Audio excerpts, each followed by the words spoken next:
આજે વહેલી સવારથી રાજ્યના સિનિયર કેબિનેટ મંત્રી, રાજકોટના પ્રભારી મંત્રી શ્રી જીતુભાઈ વાઘાણી જોડે ઇન્ડસ્ટ્રી વિભાગના સૌ સિનિયર અધિકારીઓ, મહેસૂલ વિભાગના સૌ સિનિયર અધિકારીઓ અને ઇન્ડસ્ટ્રી જોડે જોડાયેલા અન્ય બધા જ વિભાગના અધિકારીઓ જોડે રાજકોટમાં અડધા દિવસ માટે રાજકોટની વિવિધ ઇન્ડસ્ટ્રીઝ જોડે એક સંકલનની મીટિંગનું આયોજન કરવામાં આવ્યું છે. આ બેઠકમાં તમામ વિભાગોની એક ગ્રુપ મીટિંગનું બી આયોજન કરવામાં આવ્યું છે, જેનાથી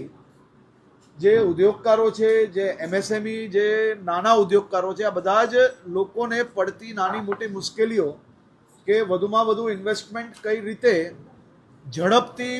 સૌરાષ્ટ્ર અને કચ્છ રિજિયનની અંદર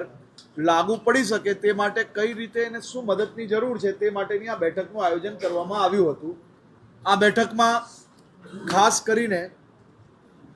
વિવિધ સંગઠનો દ્વારા થોડા દિવસ અગાઉથી બી પ્રશ્નો મંગાવવામાં આવેલા હતા અને પ્રશ્નના માધ્યમથી અનેક પ્રશ્નોની અંદર કઈ રીતે નિકાલ લવાય તે માટે વિભાગોએ એક સંકલન બેઠક પહેલાંથી કરી લીધી છે અને આજના દિવસે આ અલગ અલગ સંગઠનો જોડે બી આ બાબતે ચર્ચાઓ કરવામાં આવશે. આપ જાણો છો કે રાજકોટ એ આવનારા દિવસોમાં એક ગુજરાતનું ખૂબ જ મહત્વનું મેન્યુફેક્ચરિંગ સેક્ટરની અંદર ગ્રોથ એન્જિન છે જ, પરંતુ હજી બી વધુ ઝડપથી રાજકોટની અંદર વધુ ઇન્વેસ્ટમેન્ટ દેશ અને દુનિયાભરના કઈ રીતે આવી શકે તે માટે રાજ્યના મુખ્યમંત્રી શ્રી ભૂપેન્દ્રભાઈ પટેલના માર્ગદર્શનમાં વાઇબ્રન્ટ ગુજરાતને આ વખતે રિજનલ સમિટમાં આયોજન કરવામાં આવ્યું છે. પહેલાં મહેસાણા થયું, મહેસાણામાં બી ખૂબ જ સફળતાપૂર્વક વાઇબ્રન્ટ ગુજરાતનું આયોજન થયું છે. હવે 11મી તારીખે વાઇબ્રન્ટ ગુજરાત રિજનલ સમિટનું જે ઇનોગ્રેશન સેશન છે તેમાં દેશના લોકપ્રિય પ્રધાનમંત્રી આદરણીય શ્રી નરેન્દ્રભાઈ મોદીજી આ કાર્યક્રમની શરૂઆત કરાવશે અને વાઇબ્રન્ટ ગુજરાત રિજનલ સમિટ રાજકોટમાં આયોજન થવાથી રાજકોટ અને કચ્છની અંદર હજી બી ખૂબ મોટા પાયે ઇન્વેસ્ટમેન્ટ આ વાઇબ્રન્ટ ગુજરાત દરમિયાન અને આવનારા દિવસોમાં આવશે. આદરણીય પ્રધાનમંત્રી શ્રી પોતે જ્યારે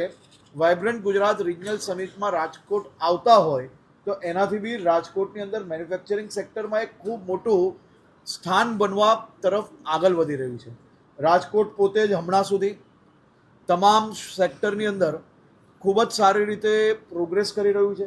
પરંતુ હજી વધુ ઝડપથી કઈ રીતે પ્રોગ્રેસ થઈ શકે તે માટે આજે સૌ વેપારીઓને, સૌ ઉદ્યોગકારોને, સૌ મેન્યુફેક્ચરરોને વધુ સરળતાથી કામ કરી શકે તે માટેની આ બેઠકનું આયોજન કરવામાં આવ્યું હતું. ગુજરાત રાજ્યની ઔદ્યોગિક નીતિની વિવિધ યોજનાઓ હેઠળ આજે 10,435 ઉદ્યોગ સાહસિકોને 956.51 કરોડની રકમની સહાયનું વિતરણ કરવામાં રાજકોટથી આવ્યું છે. સૌરાષ્ટ્ર અને કચ્છના છેલ્લા 7 દિવસમાં 137 ઉદ્યોગકારોને વિવિધ યોજનાઓ જેવી કે ટેક્સટાઇલ ઇન્સેન્ટિવ ટુ ઇન્ડસ્ટ્રીઝ યોજના, પર્યાવરણ યોજના, ઔદ્યોગિક માળખાકીય સુવિધાઓની યોજના, લઘુ ઉદ્યોગો અંગેની યોજનાઓ હેઠળ કુલ રૂપિયા 661.73 કરોડ રૂપિયાનું મંજૂરી પત્ર બી અહીંયાથી આપવામાં આવ્યું છે. હજી બી ઝડપથી જે ઇન્સેન્ટિવ સ્કીમ છે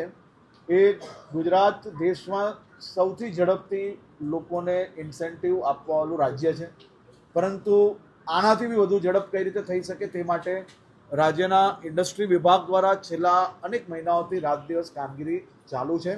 અને મને વિશ્વાસ છે કે ગુજરાતમાં જે પ્રકારે મોદી સાહેબના સમયથી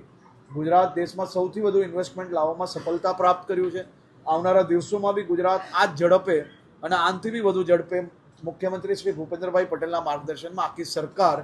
રાજ્યના સૌ નાગરિકો સાથે મળીને એમના સપના સાકાર કરવા માટે કામગીરી કરશે. આભાર. એની સંપૂર્ણ માહિતી આપ સૌ લોકોને 9મી તારીખે સાંજે અહીંયા આપવામાં આવશે. એની સંપૂર્ણ તૈયારી થઈ ચૂકી છે, પરંતુ હજી બી એમ્બેસીઝ જોડે જ એનું કામગીરી ચાલુ છે, એટલે 9મી તારીખે સાંજે તમને લોકોને સંપૂર્ણ ડિટેલ્સ આપવામાં આવશે. વાઇબ્રન્ટ ગુજરાતની જ વાત છે, રોડ શોની વાત ક્યારે બી થઈ નથી, કારણ કે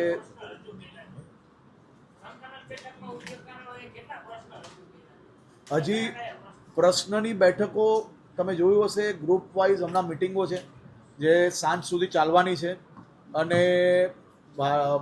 ખાસ કરીને એ મિટિંગોની અંદર તમામ સિનિયર અધિકારીને હું બી બધાને ગ્રુપ વાઇઝ મળવાનો છું. એ મિટિંગ પછી હું તમને માહિતી આપીશ.